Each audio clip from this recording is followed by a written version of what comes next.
बिस्मिल्लाहिर्रहमानिर्रहीम। आज के लेक्चर में हम चैप्टर नंबर 2 को स्टार्ट करेंगे। चैप्टर नंबर 2 में कुछ चीज़ें हैं जो वो पिछले चैप्टर से रिलेटेड हैं। बेसिकली इस चैप्टर का नेम है basic concept and terminologies of databases, जिसमें सबसे पहला कॉन्सेप्ट आता है जी फील्ड का। फील्ड क्या है आपके पास? Column, attribute, field. ये हमने लास्ट लेक्चर में भी पढ़ा है। तीनों एक ही चीज़ के नेम होते हैं। जब हम डेटाबेसेस के अंदर डाटा को स्टोर करवाने के लिए टेबल बनाते हैं तो उस टेबल का जो कॉलम है उसे बेसिकली फील्ड जो है वो बोला जाता है। फिर रिकॉर्ड क्या है? जब हम एक से ज़्यादा रिकॉर्ड्स को मिलाते हैं, एक से ज़्यादा फील्ड्स को मिलाते हैं तो फिर हमारे पास जो है वो क्या बनती है? हमारे पास जो है वो एक रिकॉर्ड बन जाता है। और जब एक से ज़्यादा रिकॉर्ड को मिलाया जाता है तो फिर फाइल बन जाती है। ये तीनों कॉन्सेप्ट हमारे प्रीवियस लेक्चर्स के हैं। अगर किसी ने नहीं सुना हुआ तो आप प्रीवियस लेक्चर को जो है वो जाके देख सकते हो। नेक्स्ट जो न्यू कॉन्सेप्ट है वो है जी लेंथ की फील्ड का। अब आपने डेटाबेस के अंदर डिफरेंट कॉलम्स में डिफरेंट डाटा को स्टोर कराना है। पहला कॉलम हो सकता है आप रोल नंबर का बना देते हो, दूसरा नेम का, तीसरा क्लास का बना देते हो। ठीक है, तो ये जो नेम है ये रोल नंबर है और ये जो हमारे पास क्लास है। पहली बात ये है कि क्या इन तीनों में सेम टाइप का डाटा आएगा? इसका आंसर है जी नो। किसी में टेक्स्ट टाइप का डाटा आएगा, किसी में नंबर टाइप का डाटा आएगा। अगला क्वेश्चन ये है कि किसी एक कॉलम में, लेट्स से जो नेम वाला कॉलम है उसकी लेंथ क्या रखी जाए? किसी स्टूडेंट का नेम मैक्सिमम कितना लेंथी हो सकता है? क्योंकि हमने फाइल को जो स्टोर करवाना है, ठीक है, उसकी कोई ना कोई स्टोरेज भी हमें चाहिए होती है कि जिस वे में स्टोर कराना है।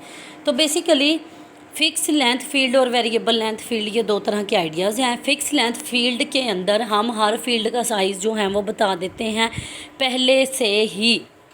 ठीक है, जैसे कि मैं कहूँ जो नेम वाली फील्ड है उसमें सिर्फ 20 कैरेक्टर्स आ सकते हैं। तो यहाँ पे एग्जांपल गिवन है कि आप जो हैं वो एक कॉलम बनाते हो जिसमें आपने कंट्रीज़ के नेम को सेव कराना है और उसकी आप लेंथ रख देते हो 20 और आप उसमें एंटर करवाते हो जी पाकिस्तान। तो पाकिस्तान में तो हमारे पास हैं जी 12 स्पेसीज़। बाकी 8 स्पेसीज़ जो बचेंगी, ये जो 8 स्पेसीज़ हैं ये हमारी स्टोरेज की जो स्पेसीज़ हैं ये वेस्ट हो जाएंगी, ये फिल होंगी जी एम्प्टी स्पेसीज़ से। जितनी लेंथ का डाटा है वो लेंथ ऑक्यूपाई हो जाती है और बाकी जितनी स्पेसीज़ अवेलेबल होती हैं वो वेस्ट हो जाती है। तो ये डिसएडवांटेज है फिक्स लेंथ फील्ड का। अगला ऑप्शन है variable length field. Variable length field के अंदर जो है वो pre defined number of characters नहीं होते और बेसिकली एक करेक्टर जो है वो 1 बाइट ले रहा होता है स्टोरेज की। और 1 बाइट कितने बिट से मिलके बना होता है जी? 8 बिट से। सही है। वेरिएबल लेंथ फील्ड में जितना डाटा आप एंटर करोगे उतनी स्पेस ही मेमोरी में उसे मिल जाएगी उस हमारे डाटा को। क्लियर? इन दोनों का डिफरेंस आपने जो है वो याद रखना है। नेक्स्ट है जी फाइल मैनेजमेंट सिस्टम में जो है वो डाटा हैंडलिंग कैसे होती थी। फाइल मैनेजमेंट सिस्टम जो है वो फाइल्स को यूज़ करता था डाटा को स्टोर और रिट्रीव कराने के लिए। अब फाइल जो है वो किस चीज़ से मिलके बनी होती थी? रिकॉर्ड से। और रिकॉर्ड किस चीज़ से मिलके बनता है? फील्ड से। जो रिकॉर्ड की लेआउट है वो प्रॉपरली डिफ़ाइन की जाती थी फाइल मैनेजमेंट सिस्टम में। सही है। किसी भी रिकॉर्ड की एक भी जो फील्ड है वो या वेरिएबल लेंथ की रखी जाती थी या फिक्स लेंथ की रखी जाती थी। हर फील्ड जो है वो क्या शो करवा रही होती थी? मेमोरी का स्टार्टिंग एड्रेस। ये चीज़ मैं डायग्राम से भी एक्सप्लेन करती हूँ कि क्या मतलब है इसका। स्टार्टिंग एड्रेस हर फील्ड का जो है वो इस बताता था कि इसकी लेंथ जो है वो क्या है स्टोरी लोकेशन में। फील्ड का नेम जो है वो रेफरेंस के तौर पे यूज़ किया जाता था। लेट से एक नेम है आयशा, इसे मैं किस कॉलम में स्टोर करवाऊँ? बेसिकली नेम जो है वो बता रहा होगा कि ये कॉलम है नेम वाला, इसमें आयशा को जो है वो हम प्लेस करवा सकते हैं। ठीक है। और ये जो फिर मैंने नेम रखा है एक कॉलम का नेम वाला, स्टूडेंट नेम वाला, ये बेसिकली किसी मेमोरी एड्रेस को जो है वो रेफ़र कर रहा होता है। यहाँ पे एग्जांपल देखें, इससे आपको क्लियर हो जाएगा। एक टेबल है जिसमें एम्प्लॉय की आईडी है, एम्प्लॉय का नेम है, एम्प्लॉय की हायरिंग डेट है, जॉब टाइटल है, क्वालिफ़िकेशन है। अब एम्प्लॉय आईडी जो है वो 4 बाइट्स की हो सकती है। कितने बाइट्स की जी? 4 बाइट्स की। तो आपकी मेमोरी में नंबर 1 से लेके जो नंबर 5 तक का एड्रेस है उसके अंदर सिर्फ़ और सिर्फ कौन आ सकता है? एम्प्लॉय आईडी आ सकती है। क्लियर? आप इसे घर की एग्जांपल से भी समझ सकते हैं कि अगर एक रूम है, एक घर का रूम है और उसमें जो है वो 2 से 3 चेयर्स आ सकती हैं, तो वो 2 से 3 चेयर्स ही उसमें आएंगी। ठीक है। फॉर एग्ज़ाम्पल आपके पास जो है वो, जैसे आपके क्लासरूम्स हैं, आपका एक क्लासरूम है और आपके पास कुछ नंबर ऑफ़ चेयर्स हैं, तो जितनी उस रूम की कैपेसिटी होगी उतनी चेयर्स उसमें आ जाएंगी। अगली जो चेयर्स हैं, ये देखें, जो एम्प्लॉय की आईडी तो नंबर 1 से 5 तक पे स्टोर होगी, लेकिन जो नेम है, क्योंकि नेम वाली फील्ड 20 बाइट्स की है और ये भी आप खुद से सेलेक्ट करते हो। ठीक है कि एम्प्लॉय की आईडी 4 नंबर से मुश्तमिल होगी, एम्प्लॉय का नेम जो है वो उसमें 20 अल्फ़ाबेट्स आ सकते हैं। सही है, ये खुद से करती हो आप सारी की सारी चीज़ें। तो इस चीज़ को जो है वो फाइल हैंडलिंग के अंदर डिस्कस किया जाता था। ये देखें, ये फील्ड का नेम।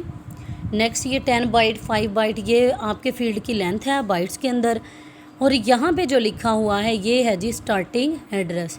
मैं कहूँ जी एम्प्लॉय वाली आईडी का स्टार्टिंग एड्रेस क्या है, आप मुझे आंसर करोगे 1।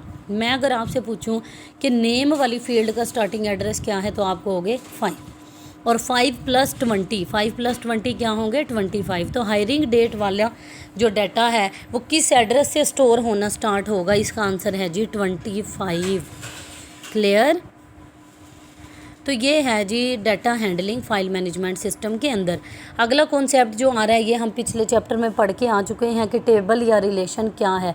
टेबल का वर्ड है या रिलेशन का वर्ड है, दोनों का मतलब है जी टेबल। और टेबल के अंदर क्या होते हैं? कॉलम उसको क्या कहते हैं? फील्ड। और एक से ज़्यादा फील्ड से मिलके क्या बनता है? रिकॉर्ड। टेबल या रिलेशन जो है वो इन्फॉर्मेशन को स्टोर कराता है किसके बारे में? एंटिटी के बारे में। अब आपने एंटिटी को समझना है कि एंटिटी क्या है। एंटिटी जो नाउन की डेफिनेशन होती है वही आपकी एंटिटी की डेफिनेशन है। नेम ऑफ पर्सन, प्लेस और थिंग। आप जो है वो अपने मोबाइल पे ज़रा गौर कर लें, आप जो है वो इंटरनेट पे गौर कर लें, जो हम इंटरनेट से सर्चिंग करते हैं, हम जो हैं वो किसी चीज़ के बारे में, किसी पर्सन के बारे में, किसी प्लेस के बारे में information all the time search कर रहे होते हैं। यूट्यूब पे आप क्या सर्च कर रहे होते हो? यूट्यूब से, ठीक है, कोई इन्फॉर्मेशन। तो जब आप उस इन्फॉर्मेशन को सर्च बार के अंदर लिखते हो तो उसका नेम ही लिखते हो बेसिकली। तो एंटिटी जो है वो नाउन होते हैं। एंटिटी के बारे में जो भी इंफॉर्मेशन डेटाबेस के सर्वर्स ने स्टोर करवाई हुई है, जो हम सर्वर्स कंप्यूटर हैं उनकी डेटाबेसेस में जो सेव है, या किसी इंसान ने अपने मोबाइल में कोई डेटाबेस लोकल बना के MS एक्सेस के सॉफ्टवेयर से स्टोर कराई हुई है, आपको जो इन्फॉर्मेशन मिलनी है वो एंटिटी की मिलनी है। Entity is anything about which information is stored in the database. और एंटिटी के एट्रीब्यूट्स होते हैं, मैनी एट्रीब्यूट्स। जैसे मैंने कहा कि आप एग्जांपल ले लें, ड्रामों की एग्जांपल तो आपको बहुत अच्छी समझ आनी है। आप कोई टीवी सीरियल देखते हो, आप उस टीवी सीरियल के एपिसोड्स को सर्च करते हो, तो आप सर्च बार में उस टीवी सीरियल का नेम लिखते हो, आप बाकी तो और कोई चीज़ें नहीं ना लिखते सीरियल के नेम के अलावा। तो ये जो सीरियल का नेम है ये उसका एक एट्रीब्यूट है। क्लियर? इसके अलावा स्टूडेंट का एट्रीब्यूट, स्टूडेंट के बारे में कॉलेज कौन कौन सी इन्फॉर्मेशन स्टोर करा सकते हैं, उसका नेम, उसका रोल नंबर, उसका एड्रेस, उसका फादर नेम। हम एडमिशन फॉर्म के ऊपर या कॉलेज वाले ये नहीं लिख के रखते कि स्टूडेंट को क्या पसंद है, स्टूडेंट कब खाती है हमारे कॉलेज की, स्टूडेंट कब सोती है, स्टूडेंट किस एकेडमी में पढ़ती है। वर्ब्स इंक्लूड नहीं होते, वर्ब्स आपकी डेटाबेसिस में इंक्लूड नहीं होते। डेटाबेसिस जो के अंदर जो भी डाटा किसी भी चीज़ के बारे में स्टोर कराया जाता है वो उसके एट्रीब्यूट्स के बारे में कराया जाता है। फॉर्मिंग अ रिलेशन क्या है जी? आपके पास रिलेशन यूज़ किए जाते हैं इंफॉर्मेशन को स्टोर कराने के लिए। रिलेशन जो हैं वो एट्रीब्यूट्स के अकॉर्डिंग बनाए जाते हैं। जैसे कि एक स्टूडेंट है, एक टीचर है, कोर्स लिस्ट है, स्कॉलरशिप, टाइम टेबल, ये डिफरेंट चीज़ें हैं जो हमारे किसी भी कॉलेज के अंदर जो हैं वो पाई जाती हैं। अगर मैं बात करूं, मैंने स्टूडेंट का टेबल बनाना है, स्टूडेंट मेरे पास एंटिटी है, स्टूडेंट एक नाउन है, तो इसके एट्रीब्यूट क्या क्या हो सकते हैं? उसका रोल नंबर, उसका नेम, उसकी डेट ऑफ बर्थ, उसका एड्रेस और उसका फ़ोन। तो ये देखें जी, इस तरह से डिफरेंट कॉलम्स और फील्ड बनाएंगे। और जब इनके अंदर रोज़, और रोज़ का दूसरा नाम होता है टपल, टपल में डाटा एंटर करेंगे तो फिर जो है ये एक टेबल जो है वो बन जाएगा। जैसे यहाँ पे टेबल में डाटा एंटर करके भी दिखाया जा रहा है। अगली चीज़ है जी प्रॉपर्टीज़ क्या हैं, ज़रा आप इस टेबल पे गौर करें। रोल नंबर है 1 2 3, फिर नेम है, डिफरेंट डेट ऑफ बर्थ है, एड्रेस है और फ़ोन है। क्लियर। अगली जो कॉन्सेप्ट्स आपने समझने हैं वो इजी हैं, लेकिन ज़रा ध्यान से समझने हैं। पहला कॉन्सेप्ट ये कहता है कि कोई भी डुप्लीकेट रो टेबल में नहीं आ सकती। अब ज़रा आप गौर करें, रोल नंबर 1 नाम उसका अली रज़ा, उसकी डेट ऑफ बर्थ, उसका एड्रेस, उसका फ़ोन, क्या ये वाली रो किसी और जगह रिपीट हो रही है? इस टेबल के अंदर रोल नंबर 1 का डाटा कहीं और पड़ा है? आंसर है जी नो। सही है। तो एक टेबल के अंदर जो है कभी भी 2 रोज़ एक तरह की नहीं हो सकती। सही। और ये 2 रोज़ एक तरह की ना हो, ये चीज़ हम इंश्योर बनाते हैं किसी एक कॉलम की मदद से। हम कोई एक कॉलम ऐसा ज़रूर रख देते हैं डाटाबेसिस के टेबल के अंदर जिसके अंदर जो इन्फॉर्मेशन होती है वो यूनिक होती है। जैसे स्टूडेंट का रोल नंबर 1 के 2 स्टूडेंट एक क्लास में नहीं हो सकते। जैसे किसी इंसान का आईडी कार्ड नंबर, एक आईडी कार्ड नंबर 2 लोगों को असाइन नहीं हो सकता। क्लियर। आपकी क्लास में सना नाम की 2 स्टूडेंट हैं, अली नाम के 2 स्टूडेंट हैं, हो सकता है उनके फादर नेम भी सेम हो, लेकिन उनका रोल नंबर कभी भी सेम नहीं हो सकता। तो ऐसा कॉलम, सच कॉलम और सेट ऑफ कॉलम जिसकी मदद से हम यूनिकली आइडेंटिफाई करते हैं रोज़ को, टेबल की रोज़ को, इसे बोला जाता है जी प्राइमरी की। और प्राइमरी की वैल्यू कभी भी नल नहीं हो सकती, ये आपने याद कर लेना है। ठीक है। अगली जो प्रॉपर्टी है वो है जी order of row is insignificant. अब रोल नंबर 2 को मैं रोल नंबर 1 से ऊपर भी लिख सकती हूँ। जस्ट ये एक हम सॉर्टिंग के लिए हमने असेंडिंग या डिसेंडिंग ऑर्डर में रिकॉर्ड को रखना होता है। अदरवाइज़ आप जिस मर्ज़ी ऑर्डर में अपनी रोज़ को रखें ये मैटर नहीं करता। इसी तरह आप कॉलम्स को भी जिस मर्ज़ी ऑर्डर में रखें वो मैटर नहीं करता। आप नेम से पहले रोल नंबर वाला कॉलम लगा दें, नो इशू। फ़ोन लगा दें सबसे पहले, नो इशू। ठीक है। लास्ट चीज़ है जी कॉलम या एट्रीब्यूट्स आर एलिमेंटल और एटॉमिक। इस चीज़ का मतलब ये है कि किसी भी कॉलम में, और कॉलम किसे कहते हैं, फील्ड को या एट्रीब्यूट्स को, उसकी जो वैल्यू होगी, जैसे यहाँ पे देखें ये जो कॉलम है रोल नंबर वाला, इसकी पहली रो में क्या वैल्यू पड़ी है 1, इसकी दूसरी रो में, कॉलम 1 के दूसरी रो में क्या पड़ा है 2। यानी किसी कॉलम की किसी एक रो वाली जगह पे, या आप इसे बोलते हैं intersection of row and column, cell, किसी सेल के अंदर सिर्फ और सिर्फ एक वैल्यू आ सकती है। अब देखें किसी भी रो में 2 नाम नहीं एंटर एक सेल के अंदर, अली रज़ा के नीचे आसिफ नईम एक अलग जो है वो सेल के अंदर है। तो ये प्रॉपर्टीज़ होती हैं टेबल्स की। डेटाबेस में जो हम टेबल बनाते हैं वो इन प्रॉपर्टीज़ की मदद से बनाते हैं। ये था हमारा आज का लेक्चर।